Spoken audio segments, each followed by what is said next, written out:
გრძელდება გრანდიოზული კონცერტისთვის. 3 ივლისს ბათუმის პიაცაზე მსოფლიო მუსიკის მეგა ვარსკვლავები წარსდგებიან. უკვე გაყიდულია საღამოზე დასასწრები ყველა ბილეთი. ცნობილ უცხოელ შემსრულებლებთან ერთად კონცერტზე ქართველი სიმფონიური ორკესტრი დაუკრავს კრის ბოტი და სპეციალური სტუმარი სტინგი. ამ სახელწოდების საღამო კულტურის სამინისტროსა და ბათუმის მერიის ორგანიზებით გაიმართება. სტინგი კონცერტზე ცნობილ ჰიტებს შეასრულებს. განათებებისა და გახმოვანების მონტაჟი, გრანდიოზული სცენის მოწყობა. ბათუმში ქართულ სპეციალისტებთან ერთად ტექნიკურ მხარეს გერმანელების დახმარებით აგვარებენ. ევროპული სტანდარტის დაცვის მიზნის სცენის მოწყობისთვის ზოგიერთი რამ უცხოეთიდან ჩამოიტანეს. ძირითადი სამუშაოები შესრულებულია, პრობლემა არც ერთ დეტალზე შეგვხვდრია. მთავარია, რომ გეგმის მიხედვით მივდივართ დამონტაჟებულია სცენა, სადაც მაყურებლის წინაშე 2 მეგავარსკვლავი გამოვა.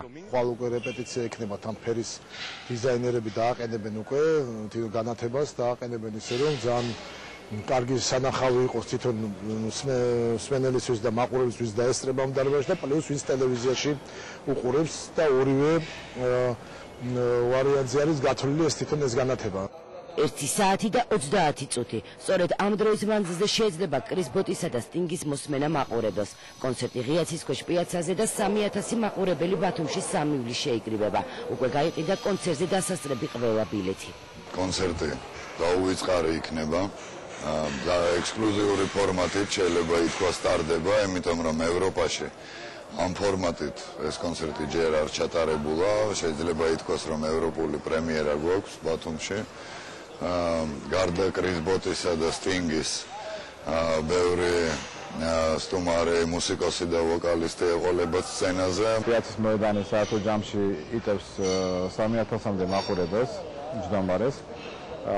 მაგრამ გადაწყვეტილი რომ იქნა მიღებული რომ 2000 დასაჯდომი ადგილი იყოს და გარკვეული ექშენის შემატებისათვის, უბრალოდ ადრენალის მომატებისათვის 1000 ადგილი გამოყოფილი არის მდგომარე მაყურებლისათვის.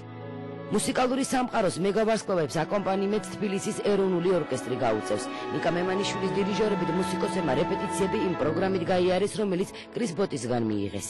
ბათუმის კონცერტი ეს არის პირველი კონცერტი ევროპის ტერიტორიაზე კრის ბოტის და სტინგის ამ ჟანრის კონცერტით, ერთობლივი ასეთი ტიპის კონცერტით და ჩემთვის საამაყო სწორედ ის არის, რომ სიმფონიური პროგრამის ერთ-ერთი მთავარი მოქმედი გმირები საქართველოში სწორედ ჩვენ ვართ, ჩვენი ეროვნული სიმფონიური ორკესტრი. Please welcome one more time Sting. კრის ბოტისთან ერთად სცენა სტინგის სტუმრის სტატუსით დაიკავებს. განსხვავებული ფორმატის კონცერტი, რომელიც ევროპისთვისაც უცხო იქნება. სტინგის და კრის ბოტის გარდა პიაცას ის მუსიკოსები დაიკავებენ, რომელთა 90% მუსიკალური გრემის მფლობელია. ლეგენდარული მუსიკოსების ჩამოსვლას ქვეყნის განვითარებას მიანიშნებს, რაც ქართული კულტურის ცხოვრებაში მნიშვნელოვან გარდატეხას შეიტანს. ასე აფასებენ 3 ივლისის კონცერტს კულტურის სფეროს წარმომადგენლები.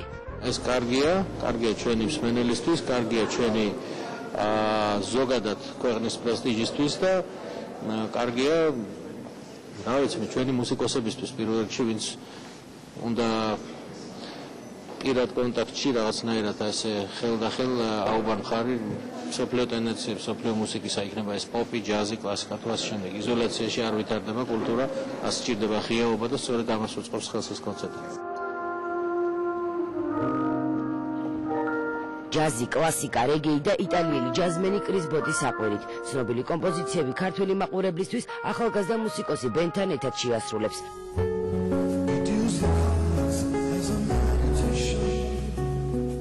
როკის და პოპის ლეგენდარული მომღერალი სტინგი კი მსმენელისთვის ჰიტად ქცეულ 5 სიმღერას იმღერებს.